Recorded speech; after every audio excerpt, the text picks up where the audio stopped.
Happy New Year, everyone, and welcome to Global News in Zuma, Nigeria, where we bring you breaking stories and highlights of the day. We begin with natural disaster. At least 53 killed as powerful earthquake strikes Tibet. U.S. transfers 11 Yemeni detainees from Guantanamo to Oman. Canada's Prime Minister Justin Trudeau announces his resignation. India deploys diverse helicopters to rescue trapped miners, and Rudy Giuliani, ex-New York mayor, held in contempt of court. Stay with me for these more stories. On natural disaster, Chinese officials report that a sturdy earthquake has killed no less than 53 people in Tibet and left several others wounded and stuck. According to reports citing the regional disaster relief headquarters, 62 people were hurt in the earthquake on Tuesday as dozens of aftershocks shook the region of western China and the neighboring state of Nepal. The Ministry of Emergency Management said some 1,500 firefighters and rescue workers were deployed to search for people in the rubble. At 9:05 local time, the quake struck at a depth of 10 kilometers, that's 6.2 miles, according to the China Earthquake Network Center, which recorded a magnitude of 6.8. However, the United States Geological Survey measured its magnitude as 7.1. A magnitude 6.8 earthquake is considered strong and capable of causing extreme damage. Several aftershocks were also reported, with the strongest measuring a magnitude of 4.4. Reports that said at least 9 people were killed in 3 townships, Shangsuo, Kulo, and Kogo in Shagat State surrounding Tingri County, where numerous buildings had collapsed, and reports said dozens of people have died. Shagatse is one of the Tibet's holiest cities and the seat of the Panchen Lama, one of the most important figures in Tibetan Buddhism, whose spiritual authority is second only to the Dalai Lama. Powerful tremors were also felt in northern India's Bihar state and Nepal's capital, Kathmandu, some 400 kilometers, 248 miles away, where residents reportedly ran from their houses as buildings shook. Areas around Labush in Nepal's Himalayan region close to Mount Everest were also rattled by the tremors and aftershocks. According to local officials, there have been no reports of casualties in Nepal so far.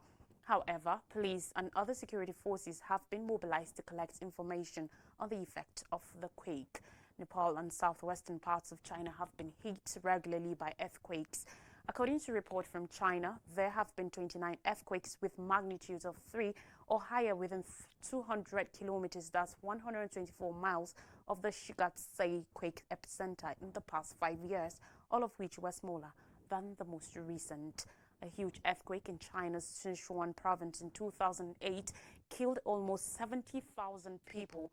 In 2015, a magnitude 7.8 quake in Nepal's worst struck near Kathmandu, killing about 9,000 people and injuring thousands others. Now, U.S. has transferred 11 Yemeni detainees from its notorious Guantanamo Bay detention center to Oman after holding them for over 2 decades without charge as part of Washington's so-called war on terror. The U.S. Department of Defense said in a statement on Monday evening, the United States appreciates the willingness of the government of Oman and other partners to support ongoing U.S. efforts focused on responsibly reducing the detainee population and ultimately closing the Guantanamo Bay facility. The U.S.-based Center for Constitutional Rights, CCR, said among the 11 detainees transferred to Oman this week was Sharqawi Al-Hajj, who had undergone repeated hunger strikes and hospitalizations at Guantanamo to protest his 21 years in prison, which came after 2 years of detention and torture by the CIA. Just 15 detainees now remain at Guantanamo, down from a figure of closely 800 in the aftermath of the September 11, 2001 attacks by Al-Qaeda, when the then U.S. President George W. Bush set up the Guantanamo prison camp to hold suspects indefinitely and without charge, and prohibiting legal challenges to their detention. Hundreds of mostly Muslim men were seized from dozens of countries as part of the U.S.'s so-called war on terror, which also involved the U.S. invasions of Afghanistan and Iraq and covert military operations elsewhere around the world. Conditions at Guantanamo Bay and the treatment of detainees have long triggered outcries from human rights groups and United Nations experts who have condemned the prison as a site of unparalleled notoriety. The military detention facility at Guantanamo Bay is a glaring long-standing stain on the human rights record of the United States, welcoming the release of the 11th, Amnesty International said. U.S. authorities in the past month have released many prisoners from Guantanamo, including Tunisian national Rida bin Saleh al-Yazidi, who had been held at the prison since it opened in 2002 without ever being charged. Also released was Mohammed Abdul Malik Bajabu, who was apprehended in Kenya in 2007, and two Malaysian men who had been held for 18 years without charge. Successive U.S. administrations had been called on to shut Guantanamo or at least release all those detainees never charged with a crime. Outgoing President Joe Biden had pledged before his election in 2020 to try to shut down Guantanamo, but it remains in operation just weeks before he leaves office. Biden administration officials said they were working on identifying suitable countries willing to take detainees from Guantanamo who were never charged with a crime. CCR said of the 15 men who remain in Guantanamo, 6 are uncharged and 3 of those who have been cleared for transfer from the U.S.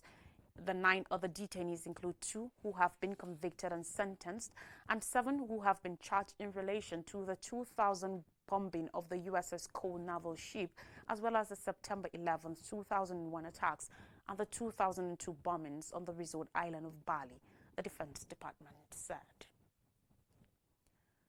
In Ottawa on Monday, Prime Minister Justin Trudeau, 53, announced his resignation, saying he plans to step down from the top job and asked the leader of Canada's ruling Liberal Party once a new party leader is chosen. Canada's parliament will be on recess until March 24th, while a new Liberal Party leader is chosen, he also said. Trudeau added that he has one regret, failing to reform Canada's election process ahead of a general election anticipated this fall.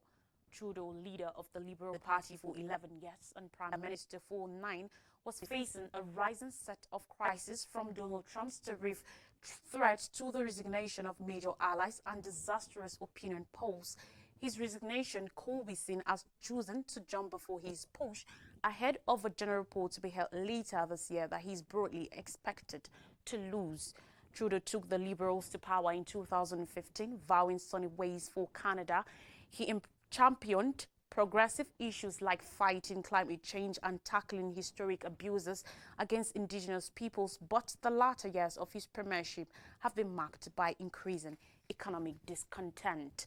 A viral confrontation with a steel worker who criticized Trudeau for not addressing the high cost of living captured the growing discontent among Canadians. Last year, Trudeau's government was also hit by the surprise resignation of Deputy Prime Minister and Finance Minister Chrystia Freeland just hours before she was due to deliver her annual fiscal update. She criticized Trudeau's political gimmicks, likely referring to a 2-month sales tax holiday and $250 Canadian, that's $175 rebates for most workers in a blistering letter of resignation. Freeland said Canada could ill afford these policies as seen as a pre-election handout to claw back some voters and coming as the country faces the serious prospect of huge tariffs which could be levied by the incoming Trump administration. On January 20th, U.S. President-elect Donald Trump is set to return to the White House, has said products coming into the U.S. from Canada has also taken to belittling Trudeau and the country of Canada on social media, referring to the Prime Minister as the governor of the great state of Canada. Meanwhile, authorities said on Tuesday 3 miners were found dead inside a flooded coal mine in a remote district of India's northeastern Assam state as rescue teams worked through the night to try to reach a total of 9 men trapped inside. 3 bodies have been spotted by rescue teams but have not yet been recovered, the local government said in a statement. Army teams deployed divers, helicopters and engineers to assist rescue the 9 men who have been stuck since Monday in the mine in Assam's Hilli Dima Hasso district, the army said in a statement. Maya Kumar, District Police Chief Indima Hassau said, according to reporter, that 9 got flooded yesterday. The source was internal. The miners probably hit some water channel and water came out and flooded it. Kumar said rescue teams from the Army, National and State Disaster Relief Forces were working to reach the trapped miners. Coal mine-related disasters in the remote northeastern part of India are not uncommon. In one of the biggest disasters in 2019, at least 15 miners were buried while working in an illegal mine in the neighboring state of Meghalaya after it was flooded with water from a nearby river. On judicial matters, a judge in the United States has found an ally of President-elect Donald Trump and ex-New York Mayor Rudy Giuliani in contempt of court for his failure to fully respond to requests about his assets. Monday was the second day of Giuliani's contempt hearing, and U.S. District Judge Louis J. Liman ultimately ruled that he willfully violated a clear and clear court order of this court. It was the newest chapter in an ongoing civil case that saw Giuliani and former New York City Mayor liable for defamation over allegations made after the 2020 presidential poll. A jury in Washington, D.C. in December 2023 determined that Giuliani should pay $73 million in compensation and $75 million as punishment to 2 election workers he falsely accused of tampering with the vote. Giuliani had echoed Trump's own unfounded claims that his 2020 defeat was the result of broad election fraud. According to lawyers, Giuliani's allegations made the 2 election workers' mother, Ruby Freeman, and daughter, Wondrous Cheyenne Moss, the aim of repeated harassment and death threats. Judge Liman on Monday said Giuliani blew past the deadline on December 20th to provide details about his condominium in Palm Beach, Florida, that could be used as an asset to pay the penalties. Lawyers for Moss and Freeman have also accused Giuliani of disregarding their requests for information as they attempt to collect the money owed. They also alleged that Giuliani had not handed over sport memorabilia, watches, and money from his non-exempt cash accounts that could be used to pay the multi-million-dollar penalty. Monday's decision centered in huge part on the Palm Beach condo, which Giuliani has claimed as his primary residence in an effort to protect it from seizure. But Aaron Nathan, a lawyer for the mother-daughter election workers, has accused Giuliani of withholding documentation that could show Palm Beach was not his permanent home, thereby making it another possible source of assets for the penalty. However, Joseph Camarata, Giuliani's lawyer, argued that the time frame was too tight to deliver all the information needed, though he emphasized that Giuliani did try. Giuliani himself acknowledged that he was hesitant to turn over some documents, fearing the requests were too broad or even a legal trap. He also cited the heavy toll demanded by the numerous legal cases he also faces. On more stories now, and in Africa, Senegal and Mauritania launch gas production. Senegal and neighboring Mauritania have become gas producers using the Grand Tortue Ahmeyim field, which links the maritime border between the two countries. In a statement, British company BP, one of the business involved in the project, said it had started producing gas from the wells of the Grand Tortue Ahmeyim GTA field, along with BP, U.S. group Cosmos Energy Mauritania's SMH, and Senegal Petrosen will also be using the same field. After 6 years of planning, the project's unveiling has been welcomed by Senegal's oil minister, who described it as historic. It's projected that the field will produce some 2.5 million tons of liquefied natural gas per year. Although the country won't match the production levels of the world's gas heavyweights such as Russia and Qatar, it's hoping to generate billions of dollars from the field in order to transform its economy. We take a breather. When we come back, I'll bring you stories from Nigeria. Please don't go anywhere.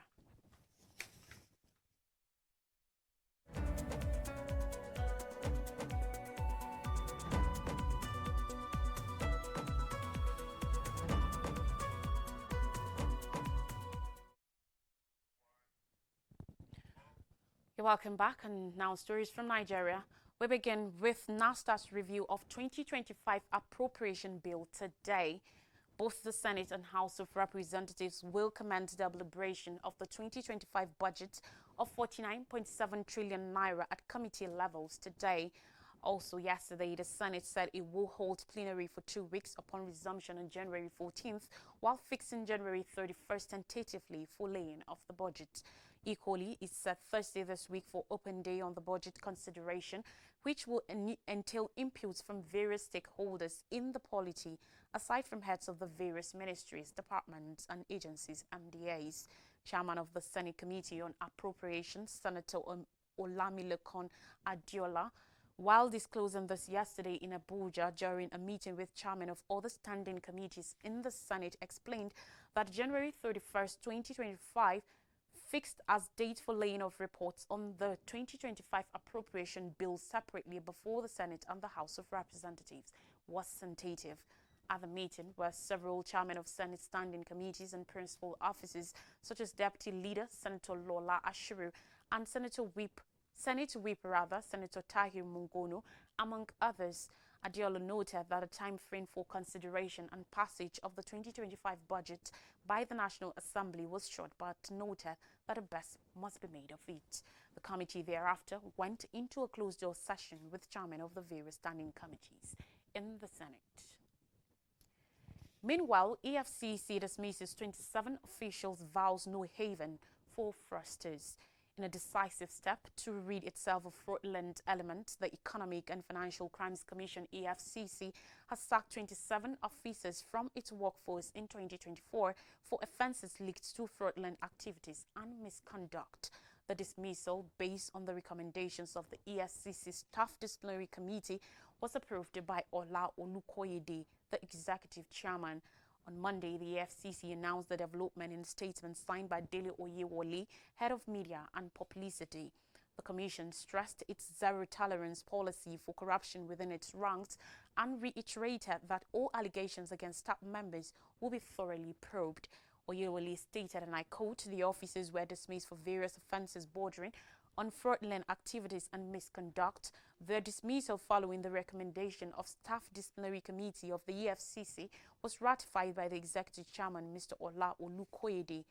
Olukoyede reiterated the commitment of the Commission to zero tolerance for corruption, warning that no officer is immune to disciplinary measures. Every modicum of allegation against any staff of the Commission will always be investigated, including a trending $400,000 claim of a yet-to-be-identified supposed staff of the EFCC against a sectional head. The Commission also wishes to alert the public of the sinister activities of impersonators and blackmailers using the name of its executive chairman to extort the money from high-profile suspects being investigated by the EFCC. Two members of an alleged syndicate, Ojobo Joshua and Aliyu Hashim, were recently arraigned before Justice Jude Onwebueze of the Federal Capital Territory FCT High Court, Abuja, for allegedly contacting a former managing director of the Nigerian Port Authorities, Mohammed Bello Kaka, and demanding $1 million from him for Olukoyede to give him soft landing on a non-existing investigation. Olukoyede remains a man of integrity that cannot be swayed by monetary influences. The public is enjoined to always report such disreputable elements to the Commission. Additionally, the EFCC is aware of moves being hatched in some quarters to blackmail officers of the Commission through unwholesome means, suspects being investigated for some economic and financial crimes who have failed to compromise their investigators will always clutch at any straw. Such blackmailers should not be accorded any form of attention. And finally, on the news and politics, APC clashes with Obedience as Obi claims life threats. On Monday, the ruling All Progressives Congress and supporters of the Labour Party presidential candidates in the 2023 election, Peter Obi, engaged in a war of words over an alleged threat to the life of the ex-Anambra State governor. The hostility was a fallout where the National Publicity Secretary of the APC, Felix Morka, claimed that the former Anambra governor had crossed the line in his recent criticism of President Bola Tinubu's administration. An emotional Morka claimed that Obi was desperately looking to incite Nigerians into bringing down the present government. The APC spokesperson subsequently ended his argument with a subtle threat of he has come to him whatever he gets. Reacting according to reports, the national coordinator of the Obedient Movement, Yunusa Tanko, cautioned the APC against intimidating Obi, his family members or close associates, insisting that such a threat should not be permitted to go unaddressed. The former spokesperson of the Obi Presidential Campaign Council also cautioned against any effort to arrest his principal, adding that Nigerians will call for the head of the ruling party. Speaking further, the Labour Party chieftain speaking for the called on security agents not to allow the APC spokesperson threat to slide without proper investigation. According to him, the obedient movement will not be cowed into silence by the ruling APC government. Similarly, Obi also reacted to the threat made by the APC spokesperson, saying he will not be silenced for speaking truth to power. However, the National Publicity Director of the APC, Bala Ibrahim, expressed disappointment over the manner Obi supporters and loyalists went about the issue, while asserting that Morka neither threatened nor insulted anyone in the said interview. Ibrahim urged the ex-governor to call his supporters to order. A recap of major stories says at least 53 killed as powerful earthquake strikes Tibet. U.S. transfers 11 Yemeni detainees from Guantanamo to Oman. Canada's Prime Minister Justin Trudeau announces his resignation. India deploys divers helicopters to rescue trapped miners. And Rudy Giuliani, ex-New York mayor, held in contempt of court. That's all on the news. Thanks for watching. Have a blessed day ahead. Bye for now.